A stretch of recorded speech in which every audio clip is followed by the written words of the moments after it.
turn to add with the stack. Okay. When we get to, yeah. Okay. Because two people have passed one in, so I've got one, you've got one. Oh, great. So Joanne has a joy. Yeah. A huge thank you. Yep. Okay, cool.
What's that? Sorry, camera.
Good morning. Welcome both in the sanctuary and online to the Sunday service of the Unitarian Universalist Church of St. Petersburg on the unceded lands of Tocobaga and the Seminole Native Americans. Today is the first day of the Jewish holiday, Shavuot, It commemorates the date that God gave the Torah to the Jewish people at Mount Sinai, and it's also the beginning of Pride Month. My name is John Motter. My pronouns are he, him, his. Our theme for this month is Living Love Through the Practice of Freedom. And I'm excited to bring you today's worship service, Freedom From or Freedom To, with today's worship associate, Chau. Thanks, John. If you want a church where everyone is worthy of love, where we say gay, and where all genders are holy, I have good news. You may have found your church home. We also welcome the unique energy children bring to our services. Children can remain with their parents here in the sanctuary or go to their classes right after we greet our neighbors. We have two announcements for today.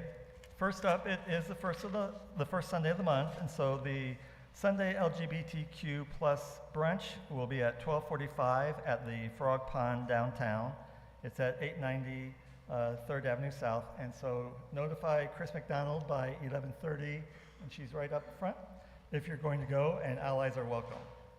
The second announcement is that the fiscal year date pledge statement, the fiscal year to date pledge statements will be going out either tomorrow or Tuesday. With a month left in the fiscal year, they'll show you where you stand on fulfilling your pledge. Please review them carefully. We're subject to make mistakes, but also in the past few months, I've received 3 checks that are like the bill pay checks where there's been no reference on those checks for who they're from. And so I've got 3 people that have given between $500 and $1,200 that you don't have credit for it right now. So if you see that missing, that might be why. But it'll be coming from uustpete.fs@gmail, so if you've got spam blockers on there, you might want to check your spam folders. Please read the rest of your announcements in the order of service, in our weekly newsletter, and on the TV in Gilmore during coffee hour. As Unitarian Universalists, we're people of diverse beliefs, but we share a common faith that every person is worthy of love, that what we do in this world matters, that we are connected to one another and to the earth. So whoever you are, wherever you are on your journey, you are welcome here. Allow me to give a special welcome to any newcomers. If you are new to UU St. Pete, or even relatively new, can you give us a wave? Welcome. If you'd like, please briefly introduce yourself. V will bring the microphone to you so that those on YouTube can hear what you're saying. You are under absolutely no obligation to do this, but if you're willing to, we'd love to hear from you. Good, thanks.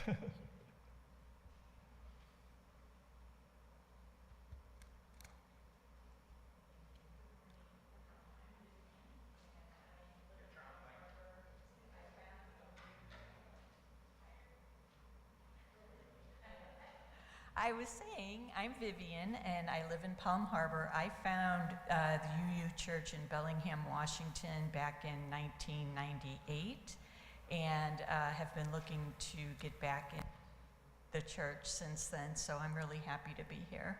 Thank you. Welcome, Vivian. Anybody else? Okay. Well, thank you for sharing. And thanks for silencing your cell phones. Regarding masks, we encourage you to wear one as you are comfortable. And I'm going to take your next line too. Now is the time for us to turn and greet our neighbors. Say hello to someone new today, and please remember to get consent if you're going to shake or hands or hug.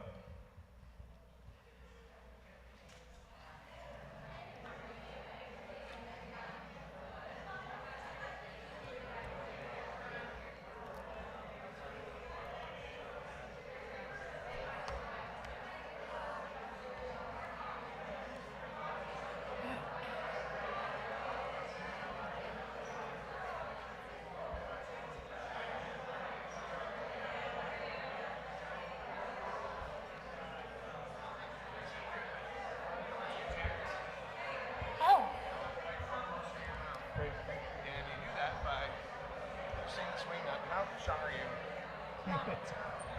Perfect.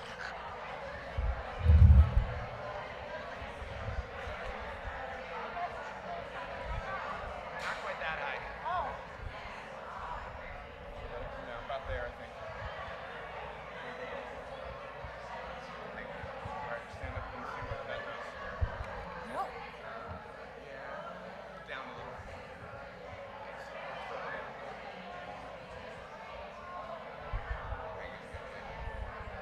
That is perfect. Yeah, okay. That is perfect. Yeah, that's where I want. Okay. Thank you. Yeah.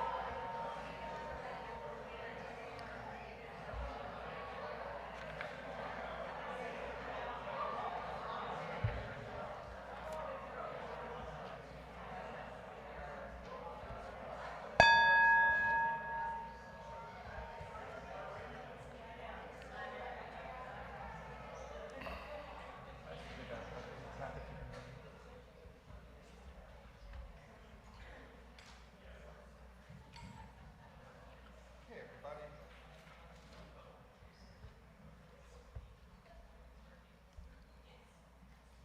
We'll now sing the children to their classes.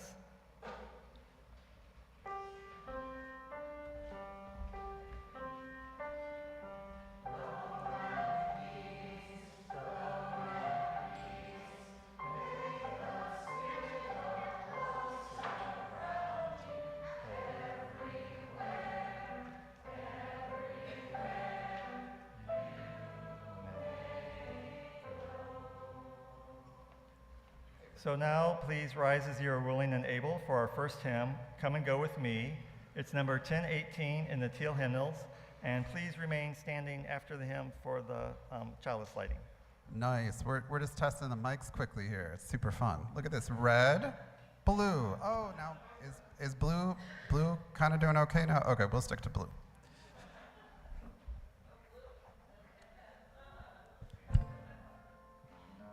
Hit it, Liam.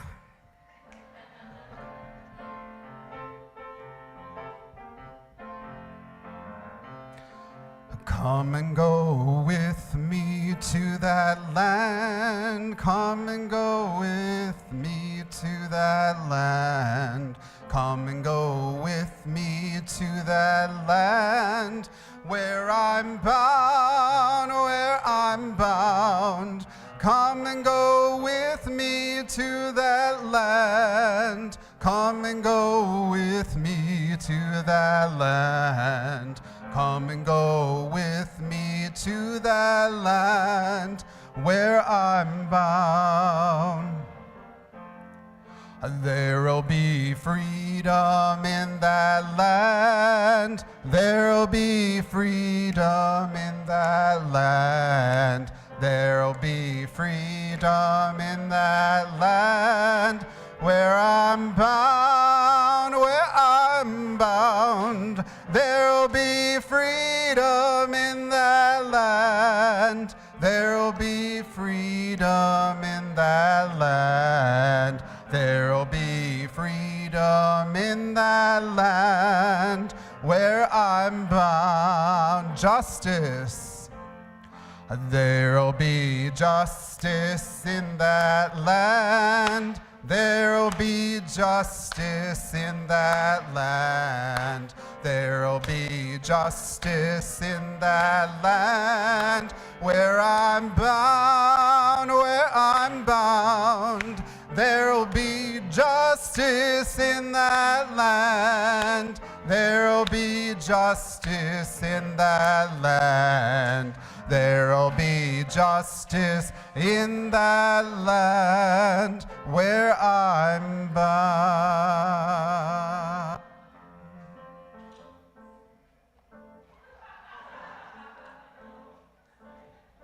And that's what we're doing. Yeah, good job, everybody. Skipping the fourth. Go ahead and stay seated, please. The flaming chalice is a reminder that we choose to focus here together for this time today, and that we believe such time is sacred. When my mom, Ruth Bentley, lights our chalice, I invite you to say our covenant out loud. The words can be found within your program or online in the chat. Feel free to follow along with the two hand movements, hand to heart, and then hands reaching out like you're serving. Love is the spirit of this church, and service its law. This is our great covenant, to dwell together in peace, to seek the truth in love, and to help one another.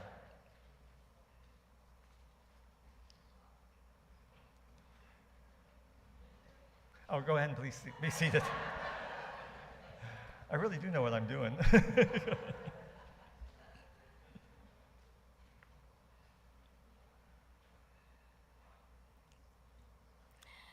We have come to the time in our worship service for joys, sorrows, and concerns. Those of you on YouTube Live are not in this room, but your presence is still felt. Please type your joys and sorrows into the text chat.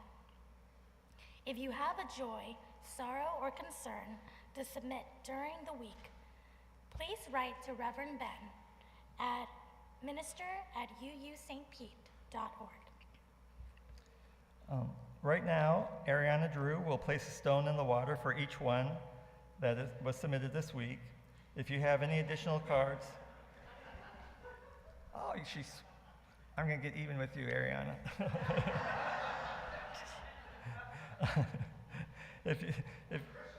Yes, so we'll be placing the stones. If you have any cards, please bring them up now. So the first one is a joy for my mom, who will be turning 92 on Tuesday, the 3rd.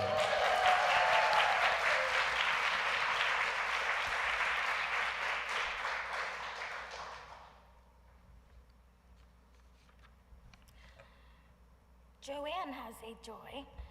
A huge thank you to the amazing team of Liam, Todd, Dick, Diane, and Kelly for their help in moving a lot of my heavy stuff into my storage unit yesterday. Here is another joy from Laura. I am so excited for Susan Gove to go on another life adventure to Panama. Blessings to you. A joy from Cynthia Patterson, moving into my new home, thanks to my daughters, Haley and Caitlin, and that Haley is with me this morning. So welcome, Haley. And a stone for Susan Gore. I leave for Panama, the country, not North Florida, on Tuesday for 6 months. I am excited, and I will miss my friends here at UU St. Pete, and we will miss you as well.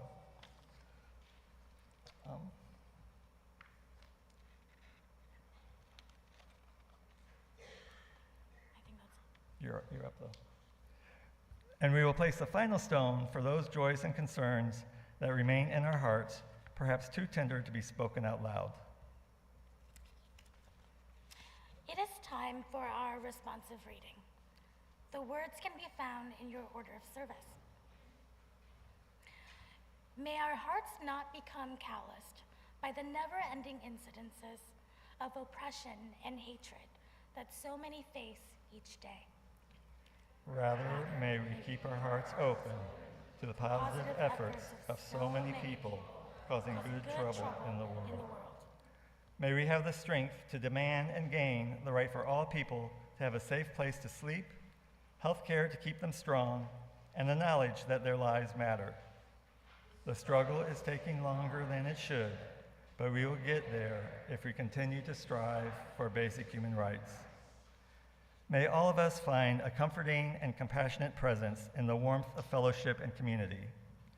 The mystery is that we are connected, even when we feel apart. Let us rejoice in our beloved community that makes of the many one. So may it be. Let's take a minute of silence together.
Our first reading is Escape from Freedom by Eric Fromm.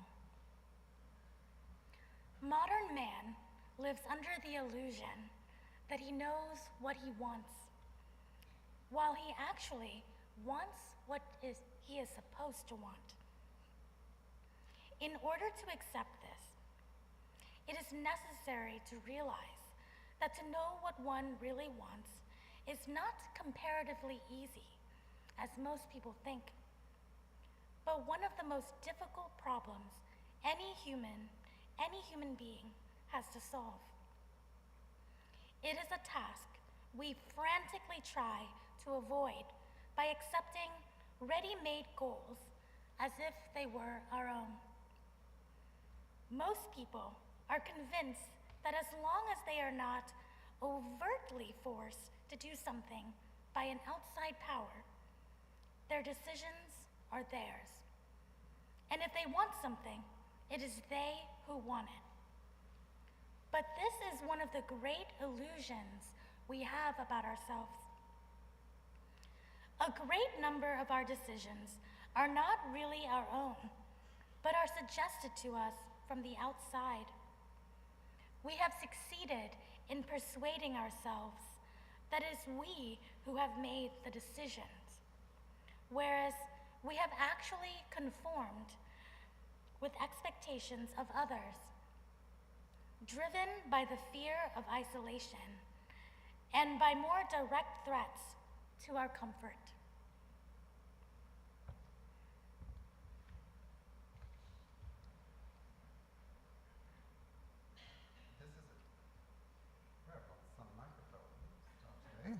Just checking up there. Look at that.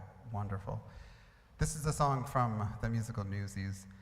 And the character Jack, who sings this song, was just trying to help his friends have freedom to work, to work well.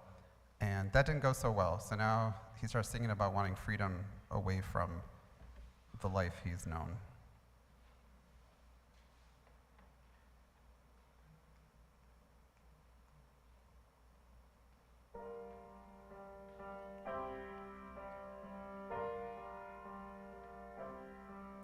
Folks, we finally got a headline. Newsies crushed as bulls attack.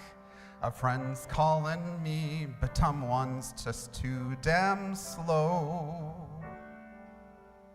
Guys are fighting, bleeding, falling, thanks to good old Captain Jack. Captain Jack just wants to close his eyes and go. Let me go far away, somewhere they won't never find me, and tomorrow won't remind me of today. And the city's finally sleeping, and the looks old and gray. I get on a train that's bound for Santa Fe. And I'm gone, and I'm done. No more running, no more lying, no more fat old men denying me my pay. Just a moon so big and yellow, it turns night right into day. Dreams come true, yeah, they do, in Santa Fe. Where does it say you gotta live and die here? Where does it say a guy can't catch a break? Why should you only take what you're given? Why should you spend your whole life living trapped where there ain't no future, even at 17? back for someone else's sake. If the life don't seem to suit ya, how about a change of scene?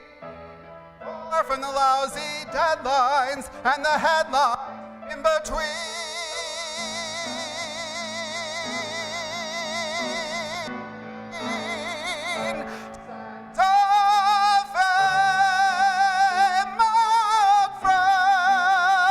I can spend my whole life living, though I know that's all I'm expected to do. I ain't getting any younger, and I wanna start brand new. I need space and fresh air. Let them laugh in my face, I don't care. Save my place, I'll be there.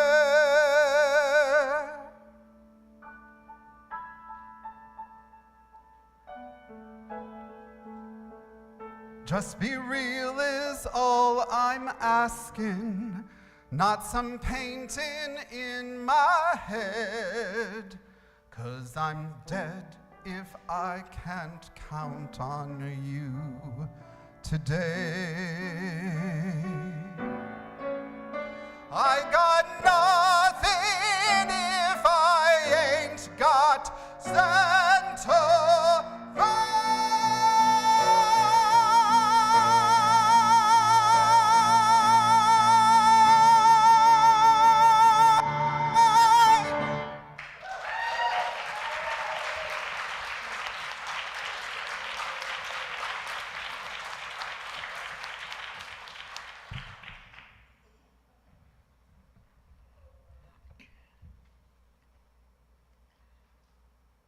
Second reading is the words and thoughts of Reverend Matt Osbald.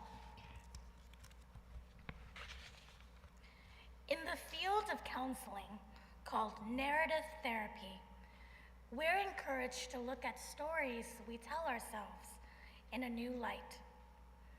We learn to separate the thin stories from the thick stories. Thin stories are those that don't seem to have much detail or background. Thin stories tend to be the single stories Adichie talked about. Thin stories are often created and imposed on us by other people, parents, teachers, those in authority. Because of that authority, we accept these stories without question. So, for example, Mary may say she's lazy because one of her teachers told her she was lazy when she was a little child. Thick stories, on the other hand, are built from the real evidence of life.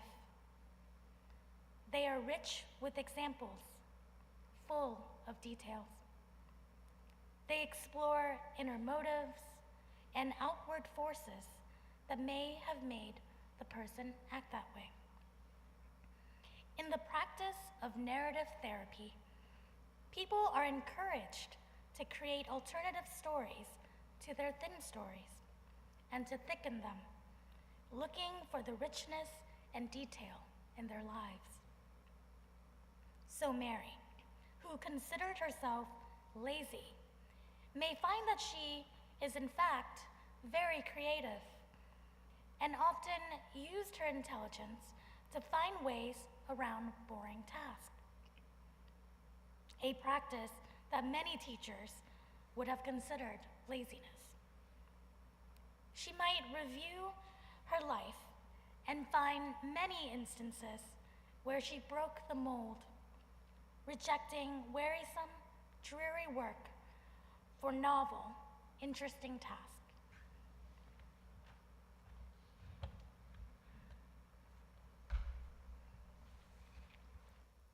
How many of you have had a dream to make a big change in life that will take you in a new direction or a new way?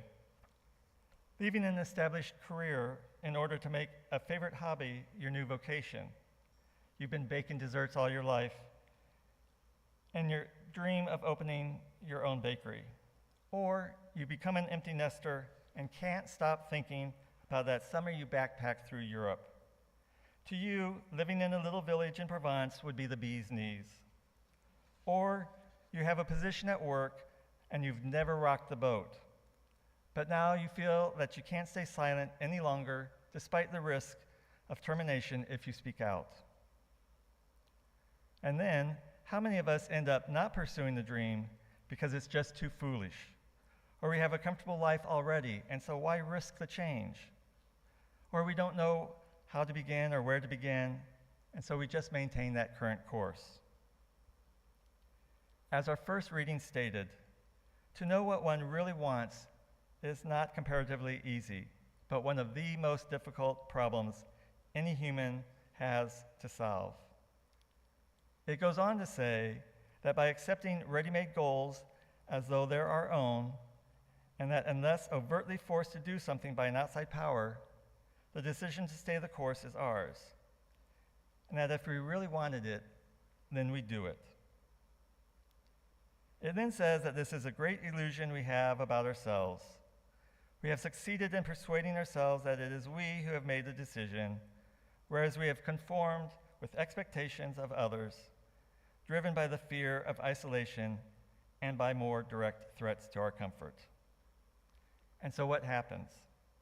The logical part of us, the quote-unquote responsible part of us, says no to the dream, even though our heart says yes.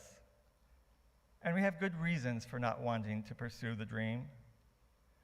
Look at what I'd be giving up, what I'd be running away from just to pursue something with so many uncertainties.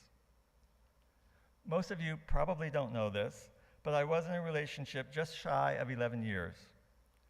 I met Zeb when I was 23, working as a chef and living in Washington, D.C.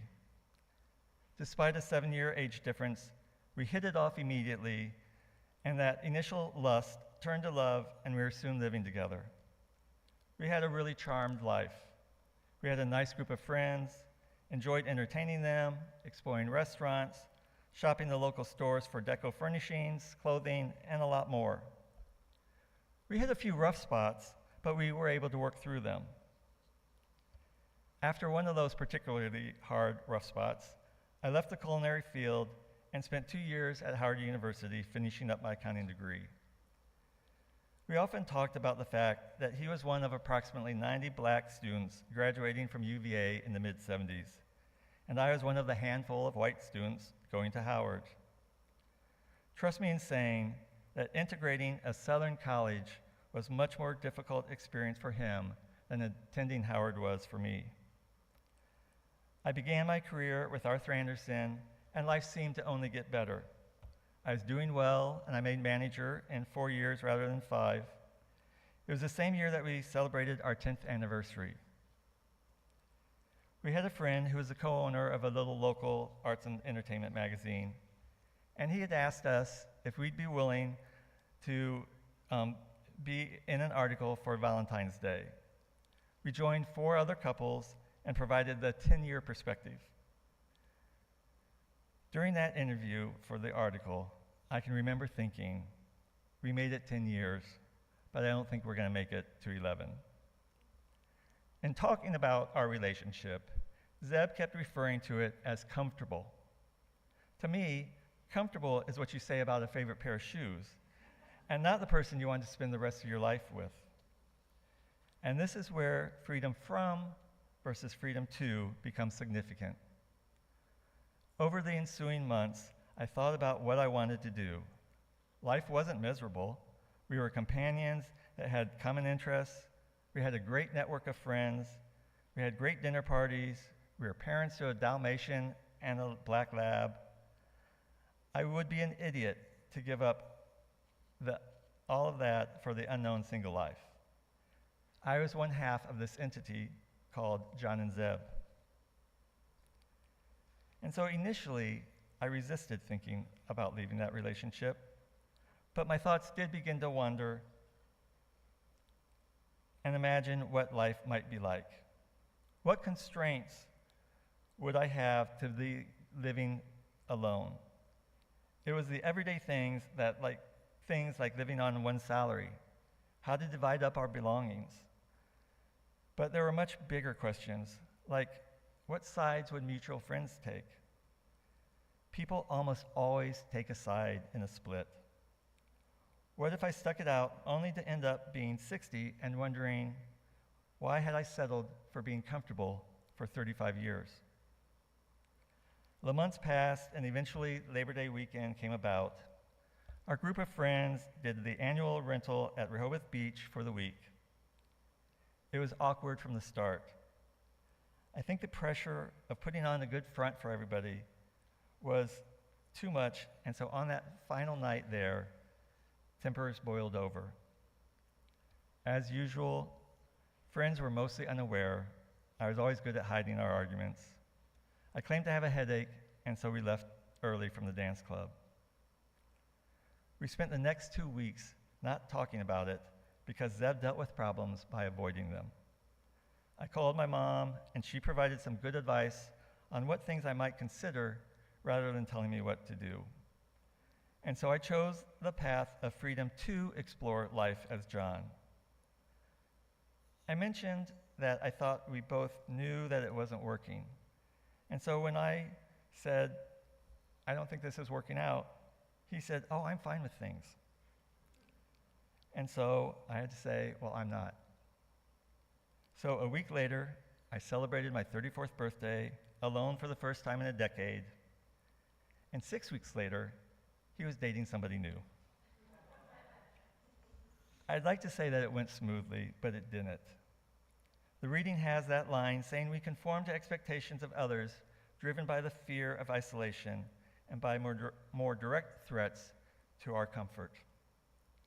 Friends did choose sides, and it was definitely not mine. I also discovered that in the nearly 11 years I had been with Zeb, that I had lost myself. I didn't know where John went, but I knew he wasn't there anymore, and I was no longer half of John and Zeb. Fortunately, I still had my work, and I was in the middle of my busy season. About half of my clients had extended tax filings due on October 15th, and the other half were due on November 15th. And when I wasn't working, I was training for the Marine Corps Marathon. It became the goal that I needed to prove to myself that I could accomplish something on my own. My time wasn't great, but I did accomplish the goal and cross the finish line. I was really struggling with life and wondering how I was going to keep going when an opportunity presented itself. I attended a firm-wide training in Dallas for people in my specialty. While there, I met a partner that was from the Seattle office who was looking to fill an empty position for a tax manager. Here it was, just after Thanksgiving, and less than 2 weeks away from what would have been our 11th anniversary. I flew out to Seattle, met the folks that I'd be working with, and accepted the position. By January 6th, I was on a plane to Seattle, and my belongings were in a moving van crossing the country. I'd be dishonest if I didn't admit that at that point, I was probably running from things. It was not without missteps, and some of those were huge missteps. But what I was doing then, and am still doing today, is experiencing the freedom to be the John that got lost in those 10 years and 10 months. And don't get me wrong, many of those years were wonderful years with Zeb. I wouldn't trade them for anything. But now I've had the freedom to experience life I never could have imagined. Becoming HIV positive resulted in me discovering that I was quite ill with hepatitis C. 10.5 months of chemotherapy with interferon cured me, but it also caused some new chronic illnesses. At 37, I was retired and never was able to return to work. I was able to be of service to the community, but chronic fatigue and seizures meant that I couldn't commit to holding down even a part-time job. I chose to become active as a public spokesman for the HIV prevention. My face was on billboards, the sides of buses, sides of buildings, and posters throughout the Portland area, as well as on the World Wide Web. When meeting a potential date, they'd often say, "Have we met before? You look kind of familiar." And I'd say, "Well, do you ever go out to bars?" And they said, "Yep." I'm like, "I'm the person in the red that you look at while you're at the urinal." I had the freedom to choose to go to Kenya and to volunteer teaching a train-the-trainer program to young adults for 2.5 months. I loved it, and I returned a second time for a planned 6 months. When I went to get my labs drawn at the local clinic, I was the only white person in a room of about 60 people. I was definitely the topic of discussion. And unfortunately, at that point, my Swahili was not good enough to know what all they were saying about me, only a little bit. The idea that an Mzungu from the US could be HIV positive was unimaginable to them. But through that visit, I met a young pregnant mother who was inspired to start a support group and wanted my help. I'm proud that I was able to form that friendship and to know that she had a healthy baby free of HIV. Things went a little bit awry after that. The timeline involved getting malaria, cutting my big toe, a stolen presidential election, getting caught up in rioting, helping a family escape the area because they were of the tribe that stole the election and were in danger. She was 7 months pregnant. She already had 2 kids.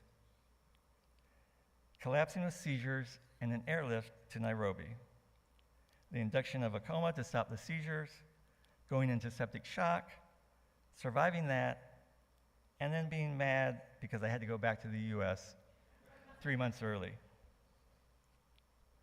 I wanted to return because I knew I was making a difference in the world. My family disagreed, but I went anyway. And for 6 months, everything was great. I joined a group of Portlanders for a week-long trip to a sister city in Zimbabwe.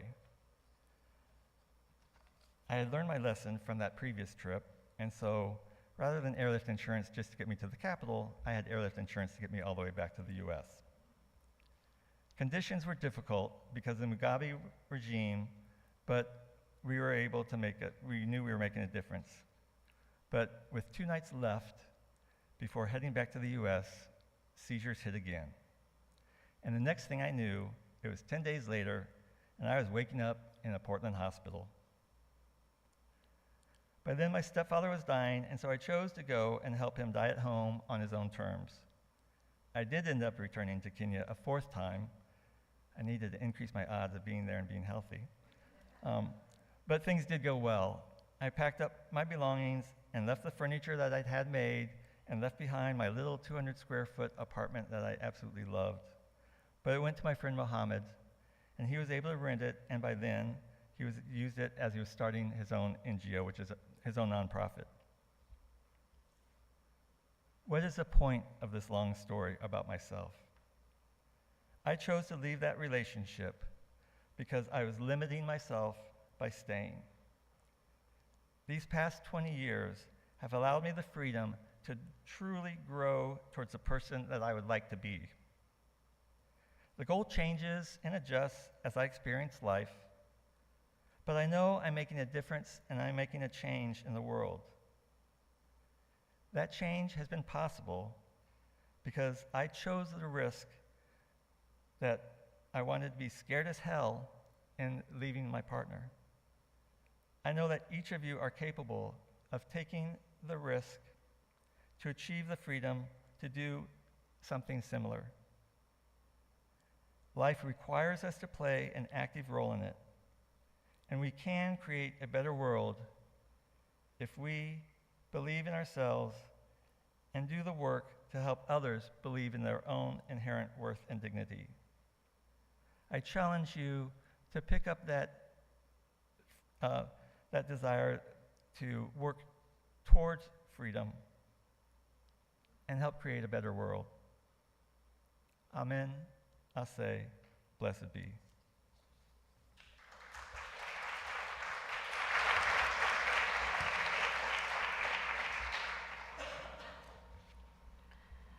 We eat fruit from trees, planted long before we were born. May we plant seeds that bear fruit long after we're gone. In the sanctuary, the offering will now be given and received.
That which is given in love is received with great joy. Thank you so much.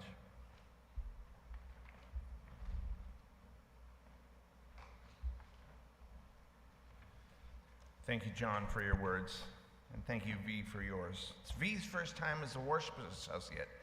How do you think they're doing?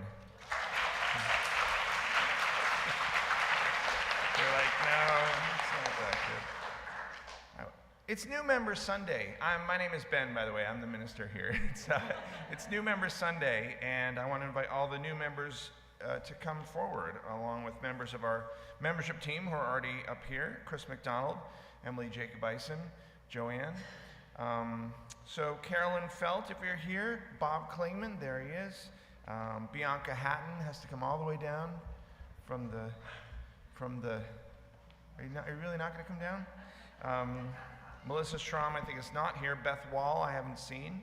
Barbara Nordsey, Mario Saraceno, Debbie Mazer, Johanna Zeman. I don't see my mom.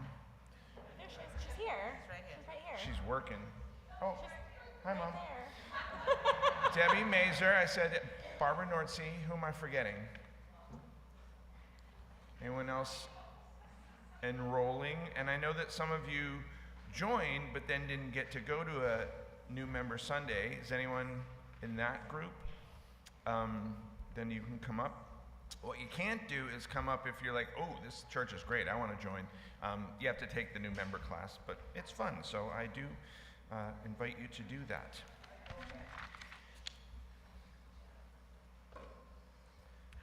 On behalf of the membership team, I want to welcome you to our wonderful St. Pete congregation. We are delighted that you have made the decision to embrace the values that guide each one of us and invite us to become our best selves. All of us are energized by your commitment to our congregation. Each one of you brings a unique experience and perspective of what it means to be part of a spiritual community. You challenge us to continue our search for truth and meaning and to be part of the interdependent web where we respect and value each other. We invite you to view today as a first step. seek to continue your journey to become wholeheartedly engaged in the multiple aspects of our community that call to you and serve others. We will reach out to you and ask that you reach out to us individually and collectively. Many thanks for putting your trust in our congregation. We welcome you with open arms. Thank you, Emily. Thank you, Chris. If you can make sure everyone has their little piece of paper with their line for the new members, that you all have a line as well. It's in your order of service. But first, I want to say this. Here at UU St. Pete, people have gathered for over a century, seeking a higher purpose and a deeper life than they could find alone. So we're grateful today for each one of you that you have found your way here. In Bob's case, found your way back after about 40 years. We found where Bob signed the book in 1983, and he signed it again last week. I'm just glad you all found your way here and that you've decided to make a commitment to this faith community. We hope that as members of this community, you will allow yourselves to know and to be known, to minister to and be ministered to love and be loved by this congregation. So if you are willing, please say that line, that affirmation that you've been given. 1, 2, 3. I affirm my commitment to this congregation and the responsibilities that it entails. I enter this community willing to grow and ready to serve. Thank you. So for the rest of us, the commitment we are making is at least as great as those who are joining us. So members and friends of UU St. Pete, if you are willing to open your hearts and minds to these joining us today, to those joining us today, please recite the congregational response printed in your order of service. We, the members and friends of the Unitarian Universalist Church of St. Petersburg, welcome you to this congregation. We pledge to be a supportive community that respects who you are and affirms all that you can become. Cry with us, laugh with us, work with us. Together we seek the highest good. We are glad that you have found in us a home for your spirit. Welcome to UU St. Pete. Wait, don't come down. Wait, don't come down yet. Sorry, Debbie. Sorry, Bob. So we traditionally, Steve takes pictures. So there's one of you all this way, and then there's one from behind that has the cool, like, congregational background. And we also have gifts for you. I'm looking for Steve. Oh, hello. Do you want to do your camera? Do you want to do it with your camera? Because I didn't hand you mine. That'd be great. No, that's not my camera. Oh, you don't have a camera. One sec, sorry.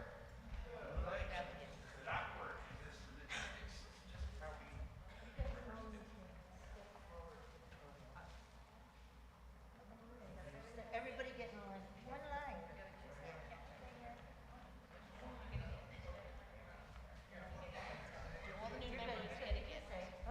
Okay, great. So 2 pictures first, and yes, you get gift bags.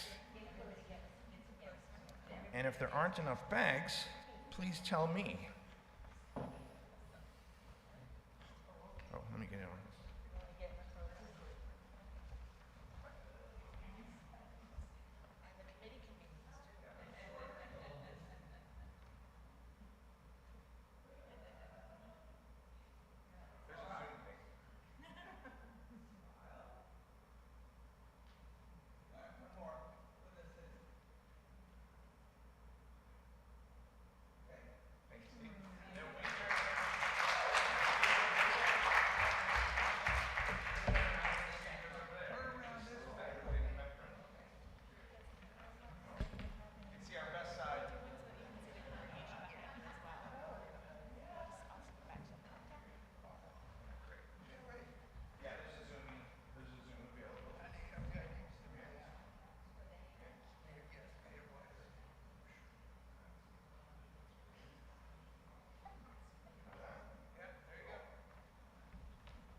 Thank you for your patience, everyone.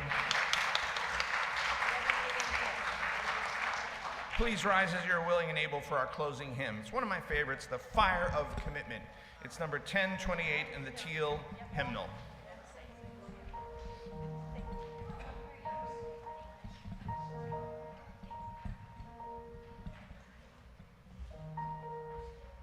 Ten twenty-eight.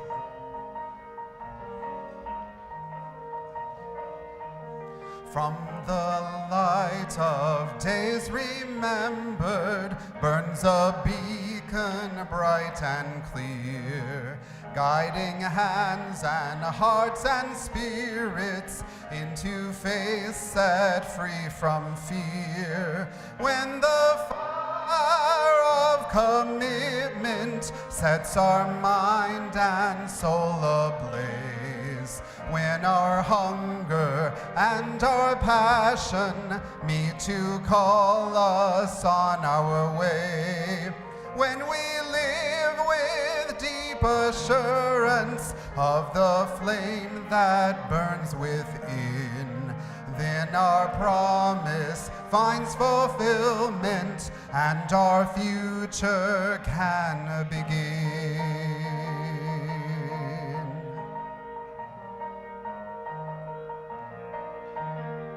From the stories of our living rings a song both brave and free, calling pilgrims still to witness to the life of liberty. When the fire of commitment sets our mind and soul ablaze, when our hunger and our passion meet to call us on our way, when we live with deep assurance of the flame that burns within, then our promise finds fulfillment and our future can begin.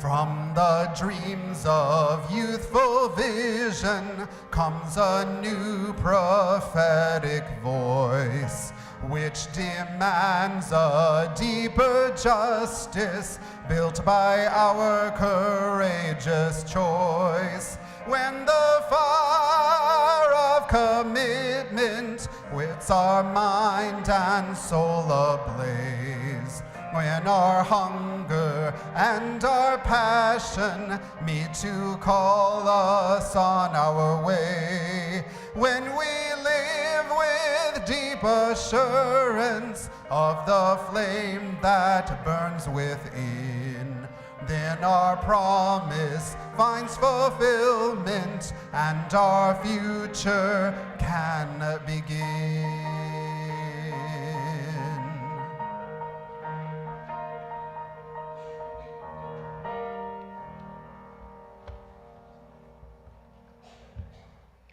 You may be seated.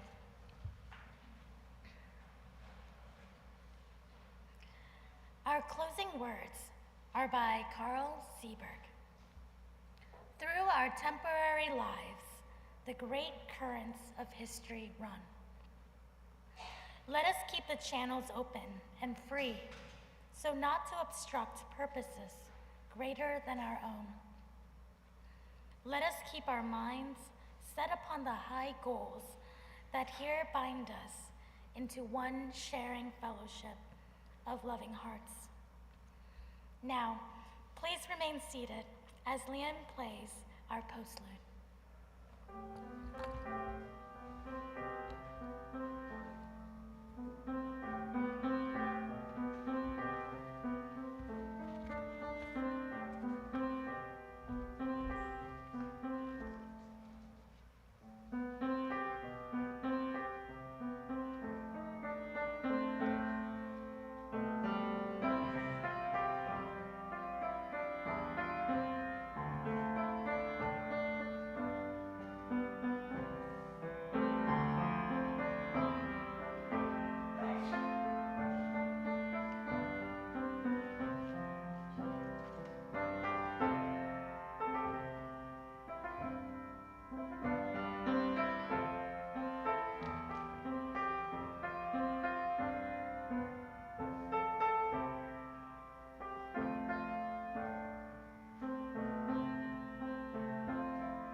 Now's the time for releasing the flame. We invite you to follow along with the hand gestures, light of truth, warmth of love, fire of courage, as Ruth Bentley extinguishes our chalice. The words CUSP's traditional chalice extinguishing are in your order of service and online in the chat. We extinguish this flame, but not the light of truth, the warmth of love, or the fire of courage. These we cherish in our hearts and out into the world. Our worship is over, but our service begins. Please join us for coffee hour in Gilmore. There's, I believe, cake for the new members and I believe cupcakes, compliments of Sabina and Jerry for a birthday girl. If you see someone not talking to anyone, maybe go up and say hello. We hope this time together will help you through your week, will help you remember you are not alone. Take care, everybody.